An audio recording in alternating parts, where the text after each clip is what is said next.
تیار عشق میں اپنا مقام پیدا کر، تیار عشق میں اپنا مقام پیدا کر، نیا زمانہ نئے صبح و شام پیدا کر، خدا گر دل فطرت شناس دے تجھ کو، سکوت لالہ و گل سے کلام پیدا کر۔ میرا طریق امیری نہیں فقیری ہے، خودی نہ بیچ غریبی میں نام پیدا کر۔ سبحان اللہ سبحان اللہ۔ جو کبھی فردا ہے کبھی ہے امروز، نہیں معلوم ہوتی ہے کہاں سے پیدا، وہ سحر جس سے لرزتا ہے شبستان وجود، ہوتی ہے بندے مومن کی اذان سے پیدا، واہ واہ واہ، ہوتی ہے بندے مومن کی اذان سے پیدا۔ آپ سبھی حضرات قابل صد مبارکباد ہیں کہ آج جامعہ اسلامیہ کے زیر اہتمام اس تعلیمی کانفرنس میں شرکت کی سعادت برکتیں حاصل کر رہے ہیں۔ منبر نور پر اکابر علماء مشائخ کی ایک مبارک اور مقدس جماعت جلوگر ہے، تشریف فرما ہے۔ حضرات تھوڑی دیر کے لیے میں اپنے ان بزرگوں کی موجودگی میں آپ کے درمیان حاضر آیا ہوں، خاص کر مناظر اہل سنت حضرت علامہ مفتی سلیم صاحب قبلہ دامت برکاتہم العالیہ، فقیہ اہل سنت حضرت علامہ مفتی مبشر رضا اظہر مصباحی قاضی شریعت بھیونڈی، اور آپ کے ادارے کے ناظم اعلیٰ محب محترم واجد ملت حضرت علامہ مفتی اختر علی صاحب واجد القادری دامت برکاتہم العالیہ، ان کے علاوہ حضرت علامہ نور القمر صاحب، بہت سے علماء کرام ہیں۔ میں انفرادی طور پر ہر ایک کی شخصیت پر اگر تبصرہ کرنا چاہوں تو اس کے لیے بڑا لمبا وقت چاہیے، لیکن وقت کی نزاکت آپ بخوبی سمجھ رہے ہیں۔ آئیے بارگاہ رسالت مآب میں درود و سلام کا نذرانہ پیش کریں اور محبت کے ساتھ پڑھیں۔ اللہم صلی علی سیدنا مولانا محمد وبارک وسلم، صلاۃ و سلام علیک یا رسول اللہ، وسلم صلی علیہ وآلہ وآلہ بیتہ واصحابہ وذریاتہ اجمعین، صلی اللہ تعالی علیہ وآلہ وسلم۔ حضرات آپ تعلیمی کانفرنس میں دستار بندی کے حوالے سے شرکت کی سعادت حاصل کر رہے ہیں۔ اسلام میں علم اور تعلیم کی کیا اہمیت ہے، اسلام علم کے حوالے سے کیا پیغام دیتا ہے، اسلام تعلیم کے حوالے سے کیا میسیج دیتا ہے، اس چیز کو سمجھنے کی ضرورت ہے۔ یاد رکھیں پوری دنیا میں جتنے مذاہب ہیں، جتنے ریلیجنس ہیں، جتنے دھرم ہیں، سارے دھرم مت اور مذاہب میں سب سے زیادہ علم کی بات اگر کوئی مذہب کرتا ہے تو وہ اسلام کرتا ہے۔ سبحان اللہ۔ سب سے زیادہ تعلیم کی بات اگر کوئی دھرم کرتا ہے تو وہ اسلام کرتا ہے، لیکن افسوس یہ ہے، المیہ یہ ہے، سانحہ یہ ہے کہ آج قوم مسلم علم سے دور ہے، تعلیم سے دور ہے، جبکہ رب قدیر نے قرآن حکیم میں اعلان فرمایا یرفع اللہ الذین آمنوا منکم والذین اوتوا العلم درجات، اللہ تعالیٰ ایمان والوں کے درجے بلند فرمائے گا اور ان کا بھی درجہ مولا بلند فرماتا ہے جو لوگ اہل علم ہے۔ اہل علم کا درجہ خدا بلند فرماتا ہے، مالک بلند فرماتا ہے۔ یاد رکھیں ہم سب ابن آدم ہیں، حضرت آدم علیہ السلام کی اولاد ہے۔ سبھی جانتے ہیں کہ حضرت آدم علیہ السلام مسجد ملائکہ ٹھہرے۔ رب نے جب حضرت آدم کی تخلیق فرمانا چاہا تو فرشتوں کی جماعت کو بلا کر ارشاد فرمایا انی جائل فی الارض خلیفہ، اے فرشتوں، اے ملائکہ کی جماعت، میں زمین پر اپنا نائب بنانا چاہتا ہوں۔ تو ملائکہ نے بیک زبان ہو کر کہا تھا اے میرے خالق، اے میرے پروردگار، تو زمین پر ایسی قوم کو خلافت تفویض فرمائے گا، نیابت کا تاج عطا فرمائے گا جو قوم زمین پر فتنہ برپا کرے، فساد برپا کرے، خون ریزیاں کرے، قتل و غارت گری کو ہوا دے۔ تو رب قدیر نے فرمایا تھا اور وہ فرشتوں نے کہا تھا ہم زیادہ خلافت کے مستحق ہیں، تو اللہ تعالیٰ نے حضرت آدم علیہ السلام کو علم کی دولت عطا فرمایا. وَعَلَّمَ آدَمَ الْأَسْمَاءَ كُلَّهَا, اللہ نے آدم کو تمام چیزوں کے اسما بتا دیے, نام بتا دیے, اس کی معرفت اور شناخت بتا دی. پھر فرشتوں کی جماعت سے ارشاد فرمایا خدا نے کہ ذرا تم بتاؤ ان اشیاء کی حقیقت کیا ہے, ان کے اسما کیا ہے. تو فرشتوں نے کہا تھا لا علم لنا الا ما علمتنا, اے میرے خالق ہمارے پاس اتنا ہی علم ہے جتنا کہ تو نے ہمیں عطا فرمایا ہے. حضرات پھر پلٹ کر کے جب ہمارے اور آپ کے بابا حضرت آدم علیہ السلام سے پوچھا گیا, حضرت آدم علیہ السلام بتاتے چلے گئے. جب حضرت آدم علیہ السلام نے بتانا شروع کیا, حضرت آدم کے تفوق کو اور ان کے غلبے کو ظاہر کرنا تھا, ان کو خلافت و جانشینی کا مستحق بتانا تھا. رب قدیر نے حضرت آدم کو سکھا دیا تھا. حضرت آدم علیہ السلام نے جب اسما کے نام, اسما کا علم بتا دیا, اس کی معرفت سے آگاہی عطا فرمائی, اور اللہ تبارک و تعالیٰ نے جب دیکھا, فرشتوں نے کہا تھا کہ ہمارے پاس اتنا ہی علم ہے, حضرت آدم علم میں بڑھ گئے, تو رب نے فرمایا تھا اسجدوا لآدم, حضرت آدم کو سجدہ کرو. حضرات مطلب کیا ہے, علم کی بنیاد پر حضرت آدم علیہ السلام کو رب نے وہ مقام عطا فرمایا, جبکہ یہاں دوسرے بھی اسباب ہیں. حضرات حضرت آدم علیہ السلام کی رفعت و بلندی میں اور مسجد ملائکہ ہونے میں ایک بڑا سبب یہ بھی ہے کہ حضرت آدم کی پیشانی پر محمد الرسول اللہ کا نور جلوہ رہا تھا, مصطفیٰ کریم جلوہ گر تھے. حضرات حضرت آدم علیہ السلام کی پیشانی پر مصطفیٰ کا نور جگمگا رہا تھا. ایک تو وجہ یہ تھی, اور دوسرا سبب یہ تھا کہ علم کی بنیاد پر آپ مسجد ملائکہ ٹھہرے. حضرات کیا پتا چلا کہ علم والوں کے درجے کو خدا بلند فرماتا ہے, علم والوں کو اونچا مقام عطا فرماتا ہے. جو قرآن اپنے حبیب پر رب نے نازل فرمایا, آپ ذرا پڑھ کر دیکھیں, 78,000 الفاظ میں سے سب سے زیادہ اگر کسی بات پر توجہ دی گئی ہے, توجہ دلائی گئی ہے, تو یاد رکھیں وہ علم کے حوالے سے توجہ پروردگار دلا رہا ہے, علم کی طرف ہماری توجہات کو مبذول فرما رہا ہے. حضرات ہمارے ذہن و فکر کا مرکز نظر علم ہونا چاہیے. جب علم ہوگا تو بندہ دنیا میں بھی عزت و وقار کا حامل ٹھہرے گا, آخرت میں بھی بندہ عزت و افتخار کا حامل ٹھہرے گا. حضرات علم کی یہ اہمیت ہے.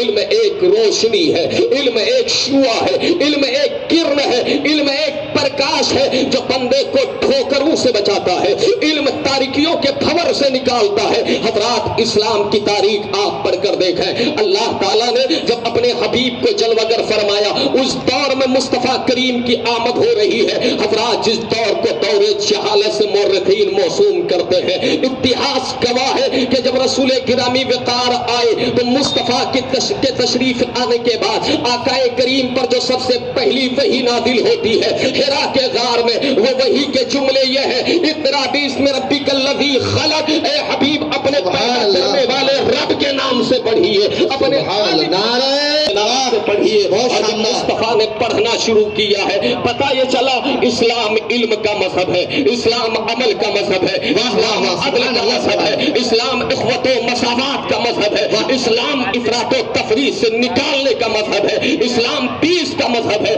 اسلام شانتی کا مذہب ہے. یاد رکھو, جہاں علم کا نور ہوگا وہاں شانتی ہوگی, جہاں علم کا نور ہوگا وہاں عدل ہوگا, جہاں علم ہوگا وہاں انصاف ہوگا, جہاں علم ہوگا وہاں تذکیر اور اللہ کی خشیت کے جلوے ہوں گے. اس لیے علم حاصل کرو. اسلام اپنے ماننے والوں کو پیغام دیتا ہے, طلب العلم فریضۃ علی کل مسلم. حضور فرماتے ہیں علم کا طلب کرنا ہر مسلمان پر فرض ہے. لیکن آج ذہنیت کیا بنتی جا رہی ہے, ہم نے یہ سمجھ رکھا ہے کہ قرآن نازلہ پڑھنا آ گیا, ہم نے فرض ادا کر لیا, یعنی چند کتابیں ہم نے پڑھ لی, ہم فرض سے سبکدوش ہو گئے. نہیں, کتنا علم سیکھنا فرض ہے. ہمارے اکابر علماء مشائخ بیٹھے ہیں, آپ ان سے پوچھیں کہ کتنا علم اسلام فرض قرار دیتا ہے, تو یہ آپ سے فرمائیں گے کم سے کم ایک بندے کے پاس اتنا علم ہو کہ جتنے علم کی بنیاد پر ایک بندہ اپنے دین, ایمان اور عقیدے کی حفاظت کر سکے, جتنے علم کی بنیاد پر بندہ شریعت کے احکام کو جان سکے, حلال و حرام کو جان سکے. نعرہ تکبیر, نعرہ رسالت. حضرت علامہ اختر حسن صاحب قبلہ رسالت. واہ واہ واہ واہ, بہت خوب. ماشاءاللہ. بزرگوں کی آمد ہوتی رہے گی. آپ تھوڑی دیر کے لیے ذہن کو حاضر رکھ کر بیٹھے. فکر کو یہاں بھی کرو. پیغمبر اسلام علیہ الصلوۃ کے کلمہ پڑھنے والوں, آپ کی حیثیت یہ ہے, آپ حضور کی امت ہے, آپ کی حیثیت دائی کی ہے. پوری دنیا آپ کے لیے مدعو ہے, اور اللہ نے آپ سے خطاب فرمایا ادعو الی سبیل ربک بالحکمت والموعظۃ الحسنہ. لوگوں کو اپنے رب کی طرف بلاؤ حکمت سے اور اچھی اچھی باتوں سے, مواعظ حسنہ سے. مفسرین نے مواعظ حسنہ کی تفسیر قرآن سے بھی فرمائی ہے, یعنی لوگوں کو دنیا کے انسانوں کو اب پیغمبر اسلام کے بعد کوئی نبی نہیں آئے گا, رسول نہیں آئے گا. اس لیے آپ حضور کی امت ہو, آپ کی ذمہ داری ہے کہ پوری دنیا تک اسلام کا پیغام پہنچایا جائے. کی دعوت. نعرہ تکبیر, نعرہ رسالت. سبحان اللہ سبحان اللہ. اس لیے کہ آپ کی ذمہ داری دائی ہونے کی ہے. آپ کا منصب یہ ہے کہ آپ دائی ہو. اور قرآن کریم نے دوسرے مقام پر آپ کا مقام یوں بیان کیا, کنتم خیر امت اخرجت للناس تأمرون بالمعروف وتنہون عن المنکر. اللہ نے تمہیں بہتر امت بنایا ہے. کیا بنایا ہے؟ بہتر امت بنایا ہے. تو پیارے, جب بہتر بنایا تو بہتر ہونے کا ثبوت بھی تو دینا پڑے گا نا. جب بہتر بنایا تو دنیا کو بہتر بن کر دکھاؤ. بہتر بنایا تو دنیا کو آئیڈیل بن کر دکھاؤ, دنیا کو نمونہ بن کر دکھاؤ, تاکہ دنیا آپ کی حرکتوں کو دیکھ کر اسلام کی حقانیت کو ماننے کے لیے ہو جائے, سمجھ میں آ جائے. جب مصطفیٰ کے کلمہ پڑھنے والوں کا یہ حال ہے تو ان کے پیغمبر کا حال کیا ہوگا, ان کے آقا کا حال. نعرہ تکبیر, نعرہ رسالت. بات سمجھ میں آ رہی ہے نا؟ تو بولیے سبحان اللہ, اور اللہ کر بولیے ایک بار یا رسول اللہ. حضرات, یہ علم کی اہمیت ہے. مصطفیٰ تشریف لے آئے. حضور کے آنے کے بعد کا جو زمانہ ہے اسے زمانے علم نہیں کہا گیا بلکہ دور اسلام کہا گیا. جبکہ تقاضا تو یہ تھا کہ حضور اس دور میں آئے, جہالت کے دور میں آئے, ان کے مقابلے میں دور علم ہونا چاہیے تھا. لیکن یہاں کیا مزاج ملا مسلمانوں کہ علم ہر دور میں رہا ہے, لیکن وہ علم مفید نہیں ہے جو اسلام سے ہٹ کر ہو. وہی علم مفید ہے جو اسلام کے دائرے میں پڑھا جائے. وہی علم مفید ہے اور اسی کی اہمیت ہے. وہی علم نفع بخش ہے, سود مند ہے, جو اسلام کے طریق پر پڑھا جائے, اسلام کے منہج پر پڑھا جائے. اس لیے علم حاصل کرو. میں نہیں کہتا آپ اپنے بچوں کو صرف جامعہ اسلامیہ حضرت مفتی واجد القادری کے یہاں بھیجو. میں یہ نہیں کہتا, بلکہ میں آپ کو پیغام دینا چاہتا ہوں. حالات یہ ہے, تقاضے یہ ہے, زمانے کے مطالبات یہ ہے کہ آپ اپنے دانشگاہوں میں بھی بھیجو, تو اصلی درسگاہوں میں بھی بھیجو, تاکہ آپ کے بچے دین پڑھ کر اصلی درسگاہوں میں جائے تو وہاں جانے کے بعد دین کا سودا نہ کرے بلکہ دین کی وکالت کرتا رہے, دین کی نمائندگی کرتا رہے. نعرہ تکبیر, نعرہ رسالت, جامعہ اسلامیہ, علماء اہل سنت. سبحان اللہ سبحان اللہ. ایک بچہ جب دین سیکھ کر, دین سمجھ کر جائے گا تو یاد رکھے وہ کالج اور یونیورسٹی میں جانے کے بعد دین کا سودا نہیں کرے گا بلکہ دین کے مطابق عمل کرے گا, ایمان نہیں بیچے گا. ضرورت اس بات کی ہے, آج ارتداد کی لہر چل پڑی ہے, ہر آدمی ارتداد کا شکار ہوا چلا جا رہا ہے اور اسلام کے خلاف غلط پروپیگنڈے کیے جا رہے ہیں. اسلام کے خلاف باطل نظریات کو لوگ پروان چڑھانے کے لیے پوری باطل دنیا اکٹھا ہوتی ہوئی نظر آ رہی ہے, متحد ہوتی ہوئی نظر آ رہی ہے. لوگوں, ایسے دور میں اگر آپ کو کوئی چیز نجات دینے والی ہے تو وہ یہی ہے کہ اسلام کے طریق کے مطابق, مصطفیٰ کے فرمان کے مطابق علم دین کا چراغ اپنے سینوں میں جلا لو. یہ چراغ کی روشنی لے کر جہاں جہاں جاؤ گے وہاں وہاں کامیابیاں اور منزل قدم بوس ہوتی چلی جائے گی. انقلاب کی آہٹ تمہارے قدموں سے پیدا ہوتی ہوئی نظر آئے گی.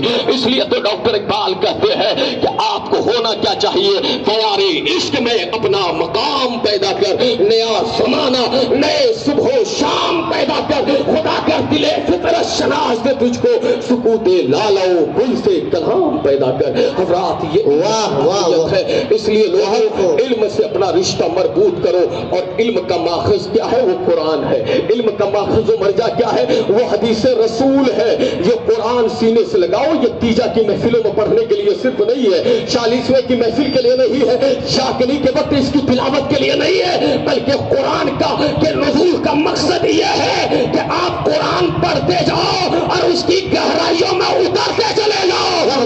دنیا بھی تمہارے لیے واضح ہو جائے, آخرت کے بھی دروازے کھلتے چلے جائیں, تاکہ تمہیں دنیا میں بھی راہ ہدایت مل جائے اور آخرت میں جنت کی بشارت مل جائے, جنت تمہارا ٹھکانہ بن جائے. اس لیے قرآن کے ایک ایک لفظ پہ غور کرو گے تو آپ کو سمجھ میں آئے گا. یہ قرآن دنیا میں جتنے علوم پڑھائے جاتے ہیں, جتنے فنون پڑھائے جاتے ہیں, ان سارے علوم و فنون کا سر چشمہ یہ قرآن ہے.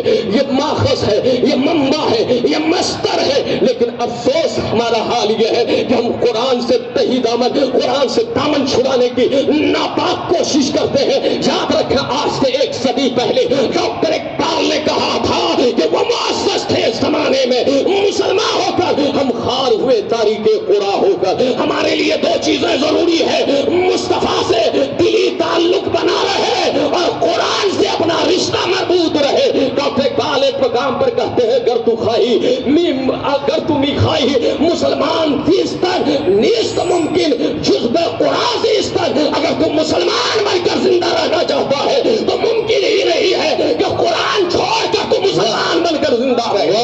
اس لیے قرآن سے اپنا رشتہ جوڑو. یہ قرآن ایک عظیم کتاب ہے. یہ قرآن کیوں نازل ہوا؟ اللہ فرماتا ہے, یا ایھا الناس قد جاءکم موعظۃ من ربکم, اے لوگوں تمہارے پاس اللہ کی جانب سے موعظ حسنہ, ایک قرآن آ گیا, ایک نجات دہندہ کتاب آ گئی. اور اس میں کیا ہے؟ اللہ فرماتا ہے وہ شفاء لما فی الصدور, اس میں شفا ہے جو تمہارے سینوں میں ہے, جو تمہاری نیتوں میں ہے, جو تمہارے دلوں میں ہے. مطلب یہ قرآن باعث شفا ہے. یہ روحانی علاج کرتا ہے, یہ جسمانی علاج بھی کرتا ہے, لیکن اس کا خاص علاج روحانی علاج ہے. اگر دل میں قدورت ہے, اگر دل میں شرک ہے, اگر دل میں نفاق ہے, اگر دل میں عداوت ہے, اگر دل میں عناد ہے, اگر دل میں ہٹ دھرمی ہے, اگر دل میں تعصب ہے, اگر دل میں تنگ نظری ہے, تو یاد رکھیں قرآن پڑھتے چلے جائیں, ان بیماریوں کا علاج ہوتا چلا جائے گا, شفا یاب ہوتے چلے جاؤ گے. حضرات یہ قرآن کا مطلب رب نے فرمایا وہدن ورحمۃ للمؤمنین, اور یہ قرآن ہدایت ہے اور مومنوں کے لیے کیا ہے؟ رحمت ہے. کیا ہے قرآن؟ مومنوں کے لیے رحمت ہے. یہ رب کے قرآن نے کہا. لیکن افسوس ہے آج لوگ اسلام کو سمجھ نہ سکے. وجہ یہ ہے اس میں کچھ کمی ہماری بھی رہی. یہی وجہ ہے کہ آج لوگ قرآن کے خلاف نہ جانے کیا کیا رذیل اور ذلیل حرکتیں کر بیٹھتے ہیں. حضرات آپ کو افسوس ہوگا کہ کبھی ڈنمارک میں, کبھی سویڈن میں, دنیا کے کونے کونے میں ظالم طاقتیں اسلام کو للکارتی ہے اور قرآن کی بے حرمتی کرتی ہے, قرآن کے تقدس کو پائمال کرنے کی کوشش کرتی ہے, قرآن کے ساتھ نازیبا حرکت کرتی ہے. حضرات کوئی قرآن کو نظر آتش کرتا ہے تو کوئی سمندر کے حوالے کرتا ہے, کوئی قرآن سرے راہ آ کر نیزے پہ لے کر کے اچھال کر کے مسلمانوں کے جذبات کو مشتعل کرنے کی کوشش کرتا ہے. ایسے موقع سے آپ کیا کرتے ہیں جب یہ سب ہنگامے ہوتے ہیں؟ پہلی بات تو میں بتا دوں یہ قرآن کی صداقت ہے, یہ حقانیت ہے, یہ سب بزدل ہے, یہ سب پست ہمت ہے. اس لیے کہ ان کے پاس قرآن کا جواب نہیں ہے, اسلام کا جواب نہیں ہے, ان کے پاس نظام مصطفیٰ کا جواب نہیں ہے, ان کے پاس قانون الہی کا جواب نہیں ہے. ورنہ جواب ہوتا تو یہ جواب دیتے. جواب نہ دینے کے بجائے یہ گھٹیا حرکتیں کرنا اس بات کا ثبوت ہے کہ جب ان سے جواب نہ بنا تو یہ اس پاگل کتے کی طرح ہے جو کہیں ہار جائے, شکست کھا جائے تو شکست کھانے کے بعد وہ پاگل کتا کیا کرتا ہے؟ بھوکنے لگتا ہے. ایسے ہی جو بھی قرآن کو چیلنج کرے سمجھ جاؤ یہ قرآن کی حقانیت ہے, ان کے پاس جواب نہیں ہے, اس لیے قرآن کے خلاف بکواس کرتے ہیں, قرآن کو چیلنج کرتے ہیں. لیکن حق تو یہ ہے کہ قول محمد, قول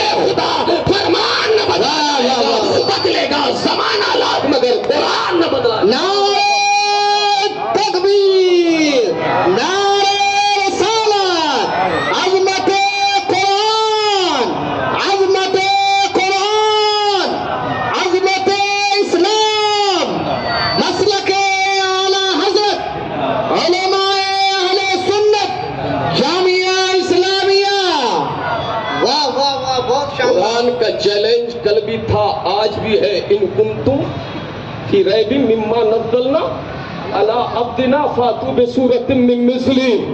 اگر تمہیں شک ہے نا، شک، رب نے تو پہلے ہی فرما دیا ذالک الکتاب لا ریب فیہ، کوئی شک نہیں ہے، ریب نہیں ہے.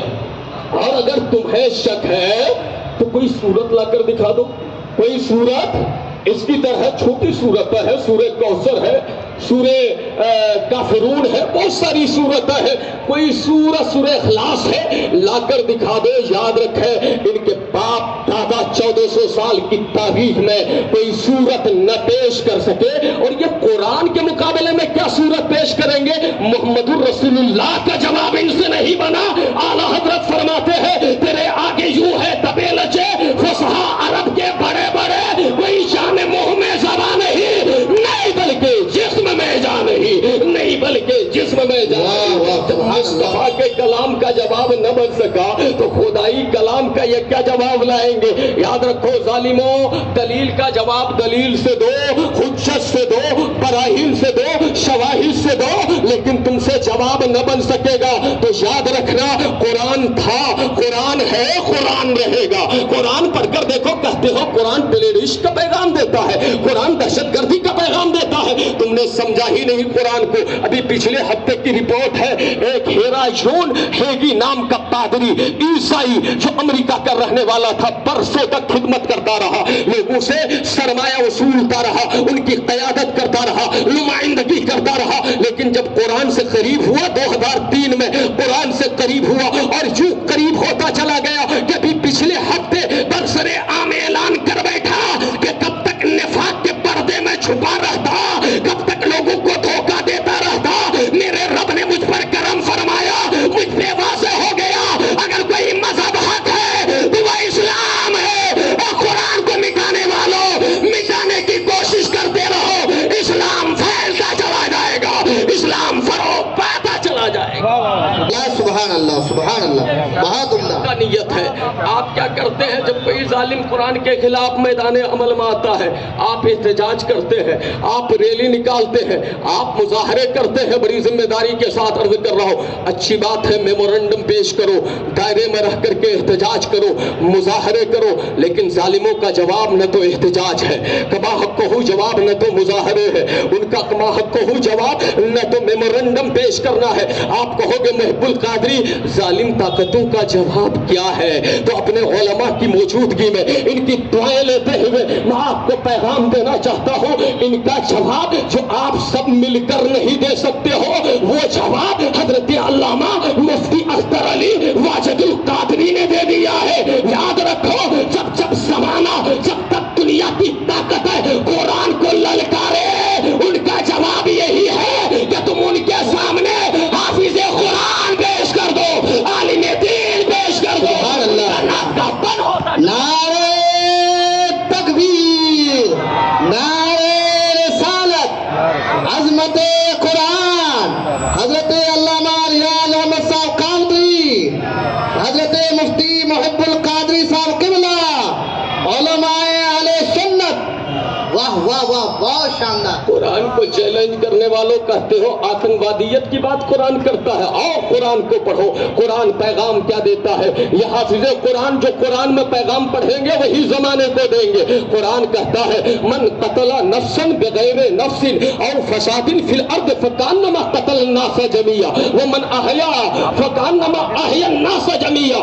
یعنی جس نے کسی جان کو بغیر گناہ کے، بغیر کسی عذر کے قتل کیا، وہ ایک جان کا قاتل نہیں، پوری انسانیت کا قاتل ہے. اور کسی ایک گنہگار کو نجات کا پروانہ دے دیا، آزادی کا پروانہ دے دیا، تو وہ ایک کا آزاد کرنے والا نہیں، پوری انسانیت کا آزاد کرنے والا ہے. جو قرآن کسی جان کے قتل کو پوری انسانیت کا قتل بتا رہا ہو، وہ قرآن کیسے ٹیررسٹ کو یا پھر دہشت گردیت کو فروغ دے سکتا ہے؟ تمہاری نادانی ہے. آؤ قرآن کے قریب آؤ، اور جب قریب آؤ گے تو تمہارے دل کی گندگیاں نکلتی چلی جائے گی، تمہیں انقلاب کا راستہ ملتا چلا جائے گا، تم کامیاب ہوتے چلے جاؤ گے. اس لیے لوگوں قرآن اور قرآن کو سمجھو تاکہ سمجھ میں آئے. اللہ تعالیٰ نے دوسری جگہ ہاں اسلام اور قرآن ہمیں بزدل بھی نہیں بناتا. یاد رکھیں یہ بزدل بھی نہیں بناتا. وہ کہتا ہے قاتلوا فی سبیل اللہ الذین یقاتلونکم، یعنی جو اللہ کے راہ میں تم سے قتال کرے. مطلب یہ ہے ڈیفینس کا حکم دیتا ہے، دفاع کا حکم دیتا ہے. یعنی کوئی ظالم ننگی تلوار لے کر تمہارے دروازے پہ کھڑا ہو جائے تو کیا تم اپنے گھر کے دروازے کو بند کر کے اندر ہی بیٹھے رہو گے؟ یہ تو بزدلی ہے. کوئی بندوق کے نوک پر لے کر کے تمہارے سر کو قلم کرنا چاہے، تمہاری جان کو لینا چاہے تو کیا تم برداشت کرو گے؟ نہیں کرو گے. اسے بزدلی کہیں گے، اسے ہجڑاپن کہیں گے، اور اسے نادانی کہیں گے، اور اسے جہالت کہیں گے کہ کوئی ظالم آپ کو مارنے کے لیے آئے اور آپ ہاتھ پہ ہاتھ باندھ کر کھڑے رہے. اسلام اور قرآن اس کی اجازت نہیں دیتا ہے. اسلام صرف اس کی اجازت دیتا ہے کوئی ظلم کی تلوار لے کر آئے تو تم خاموش مت بیٹھو، مرد مجاہد بن کر اس کا مقابلہ کرو. یہ اسلام کا پیغام ہے. لیکن اسلام اس کی اجازت نہیں دیتا کہ تم بحال کرو. بحال کرنے سے اسلام منع کرتا ہے لیکن جواب دینے سے اسلام منع نہیں کرتا. یہ اسلام کا پیغام ہے. اس لیے لوگوں قرآن پڑھو. جب قرآن پڑھو گے تو دل کے بند دروازے کھلیں گے. ان ھذا القرآن یہدی للتی ہی اقوم، یہ قرآن اس راہ کی طرف رہنمائی کرتا ہے جو سب سے درست ہے، جو سب سے سیدھی راہ ہے، جو سب سے متوازن راہ ہے، جو اعتدال کا راستہ ہے، جو افراط و تفریط سے پاک ہے. حضرات اس راہ کی طرف قرآن راستہ دکھاتا ہے. اس لیے اگر اس راستے پر چلو گے تو تمہیں منزل ملے گی، آسانی کے ساتھ منزل تک پہنچ جاؤ گے. اور اس سے ہٹ کر چلو گے تو کہیں کے نہ رہو گے. یہاں ظالموں کے ہاتھوں سے کوٹے جاؤ گے اور مارے جاؤ گے، اور مرنے کے بعد جہنم کے جہنم میں مقرر کردہ جو فرشتے ہیں ان کے ہاتھوں سے تمہیں سزا دلائی جائے گی. اس لیے لوگوں ایک ہی صورت ہے، زندہ رہو تو مومن بن کر رہو، زندہ رہو تو مسلمان بن کر رہو. یاد رکھیں پوری دنیا مل کر ہمارے ایمان اور عقیدے کی قیمت نہیں چکا سکتی ہے، نہیں لگا سکتی ہے. ہم مسلمان ہیں، ہمارے لیے ہمارا دین پہلے ہے، ایمان پہلے ہے، عقیدہ پہلے ہے. اور ہمارا دین پیغام دیتا ہے جو دین کا ہوگا وہی اپنے ملک کا ہوگا، جو قرآن کا ہوگا وہی اپنے ملک کا ہوگا. تو یاد رکھیں جو مسلمان دیندار ہوگا وہ اپنے ملک کا غدار نہیں ہو سکتا ہے، ملک کا بھی وفادار ہوگا. مصطفیٰ واہ واہ واہ واہ، بہت اچھا. جمعیہ اسلامیہ کا ہے اور یہ پیغام آپ لے کر جاؤ. قرآن پڑھو. یرفع اللہ الذین آمنوا منکم والذین اوتوا العلم درجات. اللہ تعالیٰ ایمان والوں کے بھی درجے بلند فرماتا ہے اور ان کا درجہ بلند فرماتا ہے جو اہل علم ہے. اہل علم ہے اللہ کتنا درجہ بلند فرماتا ہے؟ دنیا میں تو فرماتا ہی ہے، آخرت میں بھی ایک عالم کے درمیان اور رسول گرامی وقار کے درمیان کوئی زیادہ فاصلہ نہیں رہے گا. یہ علم کا مقام ہے. جو علم دین کا متلاشی ہوتا ہے، جو طالب علم ہوتا ہے. یاد رکھیں میرے پیغمبر فرماتے ہیں، حضور نے فرمایا من سلکا طریقا یعنی یلتمس فیہ علما سہل اللہ طریقا الی الجنہ. حضور فرماتے ہیں جو علم دین کے حصول کے لیے کوئی راستہ چلتا ہے اللہ تعالیٰ اس کے لیے جنت کا راستہ